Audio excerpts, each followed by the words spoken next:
Everyone, so the Lakers are officially in the play-in as the 7th seed, so they will have home court throughout the play-in. This is great because now the Lakers do not have to leave Los Angeles until the first round matchup in the actual playoffs. Lakers need to get the job done. They have their first game, first play-in game on Tuesday, April 11th at 7 p.m. Pacific time, 10 p.m. Eastern time, and will take on the Minnesota Timberwolves.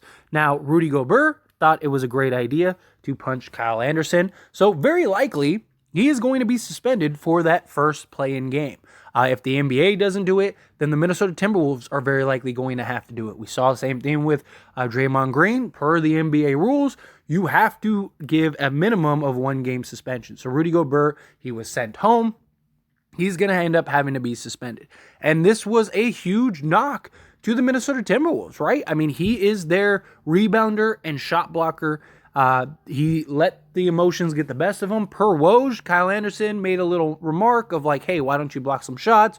Rudy Gobert told Kyle Anderson, why don't you grab some rebounds? And then Rudy followed that up with punching Kyle in like the shoulder area, chest area. Not the brightest move in the world, and not good for the Minnesota Timberwolves. On top of that, and very likely not having Rudy Gobert, they're also not going to have Jaden McDaniels. Jaden McDaniels thought it was a brilliant idea to punch a wall, and the wall is undefeated, and guess what? He lost.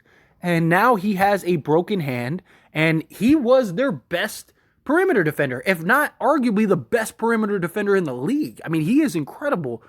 He has the hardest defensive assignments every night, guarding the best player on the other team, has developed into a legit 3-and-D style guy, and this is a huge blow for Minnesota.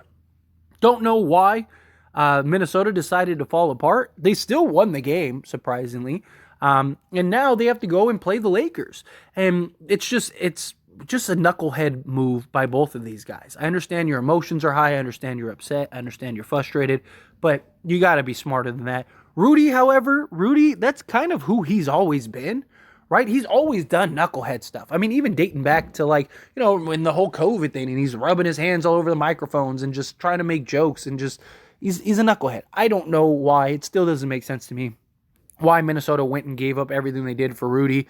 I don't really think he was the answer. I think he made them worse, not better. I understand you didn't really have shot blocking, you didn't really have rebounding, but I just think if you would have just stayed the course, you would have been so much better. You would have had McDaniels, could have still went and got Kyle Anderson. I still love the Mike Conley deal for them. Could have went and got Mike Conley. And then you still would have had Jared Vanderbilt, Beasley. Like, you would have been stacked with just defensive 3-and-D wings and shooters and big men. And you could have went and just got somebody that you needed to. But regardless, as a Laker fan, we will take it. So we need playoff LeBron. LeBron's three-point shot has really came around. He's been great shooting the 3-ball.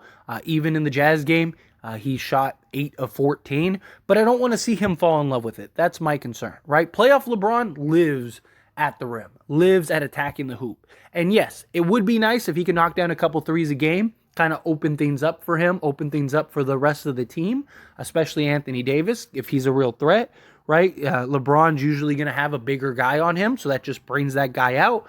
That would be nice. But I don't want to see him fall in love with the 3-ball. I don't want to see 14 threes a game, unless he's just shooting the lights out. Like, if he's shooting the way he did in the Utah game, sure, take a couple of them. But I'd like to see him be aggressive, play downhill, be the LeBron James we know he could be, control the games on both sides of the ball. We need playoff LeBron. LeBron is notorious for coasting throughout the regular season and then turning it on in the playoffs, right? We're going to need that. I know he's dealing with the foot injury. I know he's dealing with all kinds of stuff, but he's got to turn it on, right? We got to go win this play-in game against the Pelicans. You win that play-in game against the Pelicans, you get 4 days rest. I need LeBron and AD, I need them to show up for this game, get the job done, lock in, do your part, and then get your rest and get ready for this Memphis Grizzlies game. You have a couple things that broke your way. You have a couple things that were nice. I mean, the Lakers are playing with house money, right? This was a team that started the season 2-10. 2-10. We're the first team since the 04-05 season when the Heat and the Bulls ended up starting 2-10 and ended up finishing the season with a winning record. Lakers are in the play-in, in the playoffs. I mean, if it wasn't for the play-in, we would be in the playoffs, right? But still, regardless, the NBA is the NBA that it is now. So You have to win this playing game. Go do it. LeBron James needs to be the LeBron James that we know and love. He needs to control this game. He needs to play his game. He needs to not play into that system that he likes to do sometimes where he falls in love with the three ball, kills the shot clock, doesn't get guys in. Like, you got to play within the team scope. This team is more than enough talented, more than enough depth, everything you need, right? Keep the rotations tight, keep things going. LeBron James, we're going to need his heroics. And then, of course, Anthony Davis. Whether Rudy plays, whether whatever. Anthony Davis, at his level that we know he can play, is the best player in the world. We need that Anthony Davis. The last matchup we played against Minnesota, that was the Anthony Davis. I mean, Rudy and Cat together couldn't stop him. He was thriving in that matchup. We need to see that again. We need Anthony Davis to be dominant. We need him to be physical. We need him to just control and dictate the game, right? I don't knock him for the Jazz games. I don't knock him for the Suns game. Lakers were just coasting, trying to get healthy, trying to get into this spot. They knew the play-in was coming. Last thing you want is your guys getting hurt or overexerting themselves for what? To say you beat the Jazz? Who cares? You're in the play-in. You did your part. Team in the league since the trade. Top offense. Top defense, everything you need, right? We're there. Get the job done, right? Anthony Davis needs to be the level of Anthony Davis that we know. And look, the Lakers, with a healthy AD and LeBron, have still never lost a playoff series. No one has beaten them, right? The last time they were together in the playoffs, they ended up playing the Phoenix Suns. We're up 2-1. That was the team that came out the Western Conference. The Lakers looked like they were going up 3-1, absolutely dominating. They had no answer for Anthony Davis, and AD goes down, and that was it, right? Otherwise, Lakers very likely go and win that series, make it to the Western Conference Finals, win the NBA championship, and go back-to-back. I mean, it's not impossible to think that would be something that would happen. They matched up much better against the Milwaukee Bucks than the Suns did, and so I believe in this team. I think we have the talent. This team is more talented than the bubble team. The bubble team just had a lot of things and factors, right? One, the chemistry was insane with that team.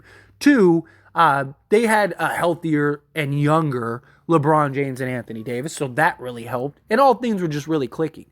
But this team is a better three-point shooting team. They have more depth. They have more, talent and just versatility at each position than they did in that bubble team. Front to back, this team is better, right? And this team has the potential to do the same thing. And we saw that Lakers team. They ran through everybody. I mean, people forget that, like, most people thought Houston was going to beat the Lakers or Denver, and the Lakers just handily beat them, like smacked them, like they walked to the NBA Finals through all those teams. And the Lakers were, in almost every matchup, people thought the Lakers were going to lose that team, even though the Lakers were the best team in the league that year, right? And again, they've been the best team in the league this year. Like, they have the talent. We need a dominant AD. We need a LeBron James, right? If it wasn't for the 2-10 start, the Lakers probably would be the 4th or 5th seed because Anthony Davis and LeBron still would have missed a bunch of games, still would have missed half the season, but this team would have been a much different position. Right? This team needs to play together. They need to play for each other.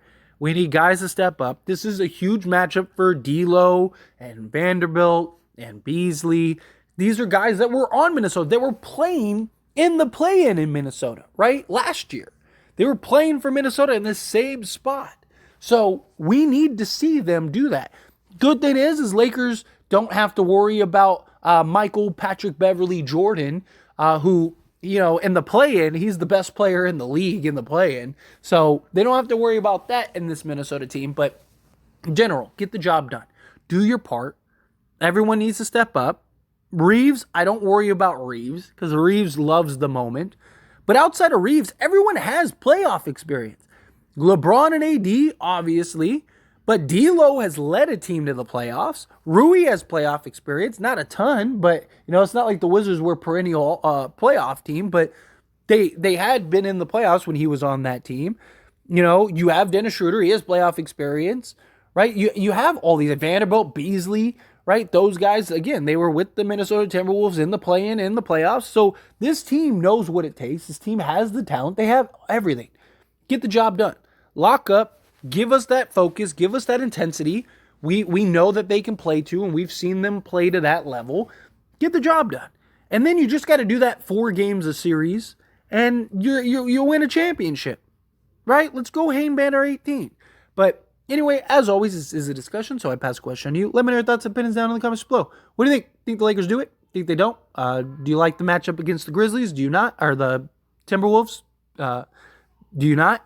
Do you like the matchup against the Grizzlies? Because if they did win, they would play the Grizzlies. So do you like that matchup as well? However you feel, whatever your thoughts are, I'd love to hear it. Let me know down in the comments below.